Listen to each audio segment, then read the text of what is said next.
This right here is the best brush that I've ever used to paint interior trim and doors. Ever. Of all time. For infinity. Yo, what's cracking, folks? Jeremy Vassar here with another brush review for you, and in this video I'll be going over what I consider to be the best brush for painting interior trim and doors. And just as I did with my review of the Corona Cortez, I'll be going over the specs on this brush, and I'll give you my 3 reasons as to why I'm a big fan. So here it is. This is the Vegas from Corona. And this is a 2.5-inch sashed variety, so that just means it has the angle here up at the top, and that's the configuration that I like it in. This is my most used brush for trim. It does come in the squared off variety, which is called the Vista. It has the same bristle type. You just get a little bit more for that if you're into that sort of thing. This is very similar setup to the Corona Cortez, which I reviewed previously, and I will link to that video up here. This is the Cortez over here in my right hand. And the difference between these two is that the Cortez has a mix of polyester and nylon bristles. So you get a mix of harder bristles and stiffer bristles that are the polyester, and then softer bristles, which are the nylon. And whereas the Vegas is all soft bristles. So it's all that nylon bristles, which makes it extremely soft, but there's some advantages to that, which we'll go over in a second. Just like the Cortez, it has a hand chiseled toe, which is up here at the top. And if you kind of see it, it goes up, flattens out at the top, and then comes down, which just lends itself to super tight cuts and getting really nice clean lines, which is super nice. And because of the softer bristles, this brush is really only for interior use. Unlike the Cortez, it's really not a multi-purpose brush.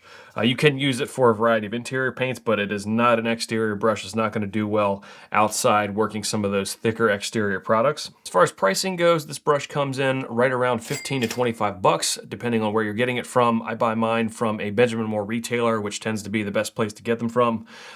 You can also find them on Amazon from time to time. Just the pricing can be a little sketch. Onward to the 3 reasons why I think this brush is dope. We'll start first with quality.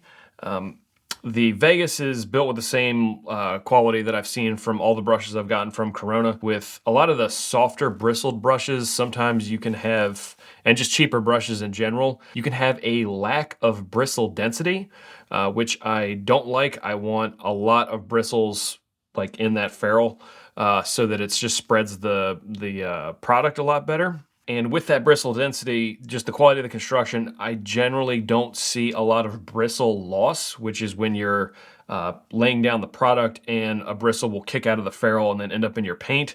That's super annoying, and if it starts happening a lot, it can really be frustrating experience. And if you've ever used a cheap brush and had that happen, you'll know what I'm talking about. They're a little bit harder to get clean than a thicker bristled brush, just because of how like thin and soft all the bristles are. Especially when you're using hybrid paints, which this works well with.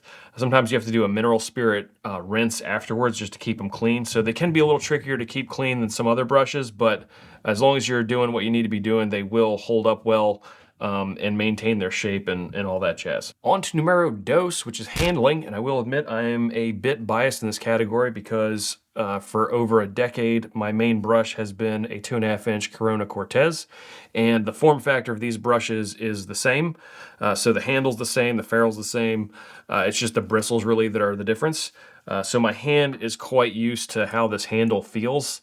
So I didn't have a big adjustment that way. So one thing to note, if you're coming over from a brush that has stiffer bristles like a Cortez, and you pick one of these up and it's just got the soft bristles, this is going to lay down product slightly slower than that because this is all just soft bristles, so you don't have quite as much like stiffness in the bristles. And coming in at number 3, which is actually the main reason I switched to this brush for trim, is the finish quality.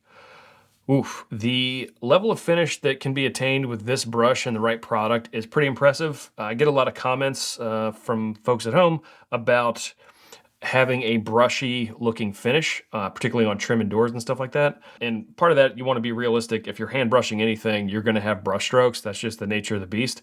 But there are better and worse ways to do that. I'll be making a video about that in the near future.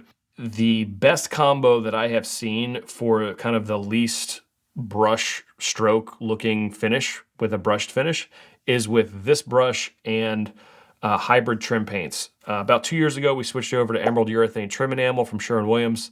That's our main trim paint nowadays. It lays down super nice with this brush.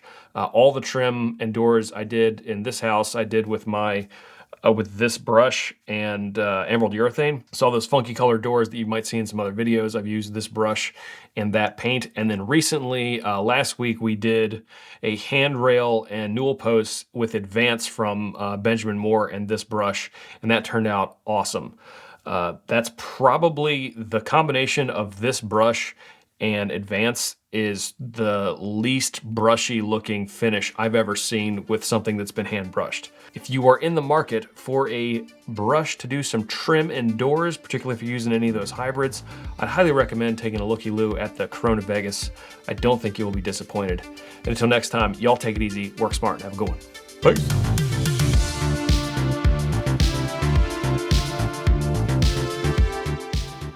Amazing.